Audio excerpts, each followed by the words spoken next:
ನಾನು ಇವತ್ತವರೆಗೂ ಸಿದ್ದರಾಮಯ್ಯ ಸಾಹೇಬ್ರಿಗೂ ಭೇಟಿ ಆಗಿಲ್ಲ, ಡಿ ಕೆ ಶಿವಕುಮಾರ್ ಸಾಹೇಬ್ರಿಗೂ ನನಗೆ ಟಿಕೆಟ್ ಕೊಡಿ ಅಂತ ನಾನು ಯಾರಿಗೂ ಭೇಟಿಯಾಗಿಲ್ಲ. ಯಾಕೆ ಅಂದರೆ ನಾನು ಕೇಪಬಲ್ ಇದ್ದರೆ ನನಗೆ ಕರೆದು ಟಿಕೆಟ್ ಕೊಡಲಿ, ನಾನು ಗೆದ್ದು ಬರ್ತೀನಂತ ನಾನು ಇದು ಮಾಡ್ಕೊಂಡಿದ್ದೀನಿ. ನಾನು ಯಾರ ಹತ್ರನೂ 3 ತಿಂಗಳಿಂದ ಯಾರಿಗೂ ಭೇಟಿ ಮಾಡೋಕ್ಕೆ ಹೋಗಿಲ್ಲ, ಯಾರ ಹತ್ರನೂ ಟಿಕೆಟು ಕೇಳಲಿಲ್ಲ.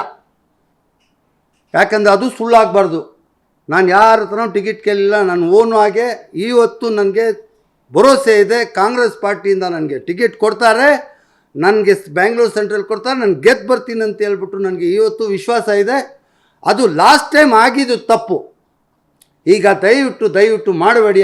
ನಾನು ಒಂದು ಕೇಪಬಲ್ ಒಂದು ಕ್ಯಾಂಡಿಡೇಟ್ ಆಗಿದ್ದೀನಿ. ನಾನು ಇಲ್ಲಿ ದುಡ್ಡು ಸಂಪಾದನೆ ಮಾಡೋಕ್ಕೆ, ರಾಜಕಾರಣ ಮಾಡೋಕ್ಕೆ ಬಂದಿಲ್ಲ. ಜನಗಳ ಸೇವೆ ಮಾಡಬೇಕು ನನ್ನ ಕನಸಿದೆ.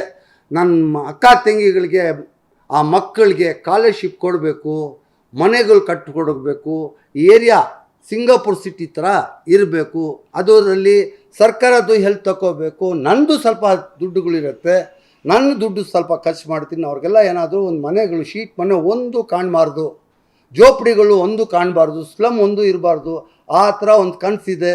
ಏನೋ ನನಗೂ ದೇವರು ಕೊಟ್ಟಿದ್ದಾನೆ, ನನ್ನ ಕೈಯಿಂದ ಆಗೋದು ನಾನು ಸಹಾಯ ಮಾಡ್ತೀನಿ. ನನ್ನ ಜೊತೆಗೆ ಈ ಸೇವೆ ಮಾಡೋಕ್ಕೆ ನನಗೆ ಪವರ್ ಬೇಕಾಗಿದೆ. ಆ ಪವರ್ಗೋಸ್ಕರ ನಾನು ಇಲ್ಲಿ ಕೇಳ್ತಾ ಇದ್ದೀವಿ.